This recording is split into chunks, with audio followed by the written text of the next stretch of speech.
Just when we thought we knew how to play the game, they decided to change it up on us. What's going on, guys? Jeff here. In this video, we're gonna go over some of the real estate blind biddings. And as you know, I am a real estate investor in Canada with over 250 units, but I'm also a realtor broker in Ontario. Now, we need to talk about some big changes that are coming into the world of real estate. And no, it's not just hitting the like button here on YouTube for the YouTube algorithm, but that would help me out a lot. So if you wanna gently tap it, please. But the big elephant in the room is that Ontario will be giving the seller of a property the option to do open bidding. Dum dum dum. I know what you're saying, agents. I hate change so much, but it isn't our home, it's the seller's home. So as agents, we're just brokering the deal. So what's one more tool in the toolbox for a seller? The Ontario government has introduced new real estate regulations that will allow home sellers to share bids on their property and disclose the details of the competing offers. How will this actually happen in real time? I have no idea yet. I have no idea. But maybe we'll upload it onto realtor.ca. Maybe we'll have some kind of live scoreboard where you can watch it. I'm sure the retired agents that got out when faxes came into the game are jumping for joy right now with all the new stuff we have to deal with. If you don't know, how it works now is when you want to put in an offer, you do it blindly without knowing what your competitors are actually offering. So if you hear that there's another offer, that offer could be $1. And that was the game. It was a poker game, and we all got pretty good at it. The new regulations will give the sellers the option to opt for a higher offer process. Sellers will no longer be limited to selling their property through a closed or traditional system. It is not yet clear what exactly a seller will be allowed to disclose under the new regulation, or how many will even choose to take part in the process.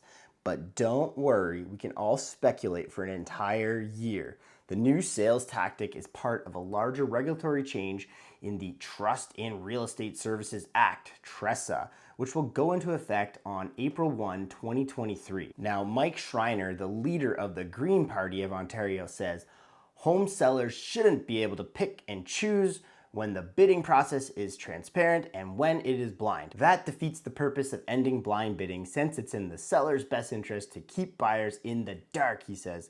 Let's end blind bidding and let's do it properly. But Mike, whose home is it? Whose asset is it? It's the seller's, and that's why it's still just a tool in their toolbox versus a policy that they have to use. If you're a buyer, I get it. It's been frustrating. Maybe you need to go look at lower priced homes or move to a city outside of where you are going to school currently or have a job at. I know it's hard to hear, but we can't recreate what our parents had. Back then, 2 school teachers salaried could live the high life, and now they can barely afford a starter home.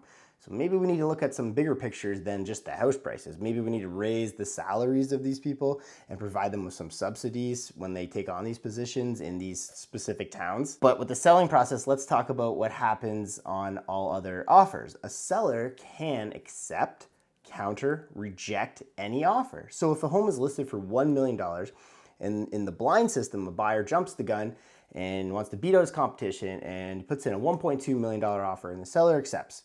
Everyone's happy. But now the seller will not just list at $1 million and wait for the first $1 million offer and then $1,000,001. They will just start a higher bidding at $1.2 million to begin with, maybe even more. They won't want to leave any room on the table. This is most Canadians' highest asset. So in summary, this all sounds like it's just changes to get votes for elections from the buyers who think it's now fair. It won't be fair as long as we're in a seller's market. Your only hope is if the market cools down and you can go back to being a buyer's market. But until then, no matter what the rules are, you're just gonna have to make do. Real estate is kind of like a messed up hockey game. You could be playing forever, but in the third period, all of a sudden, hooking is a 4-minute penalty.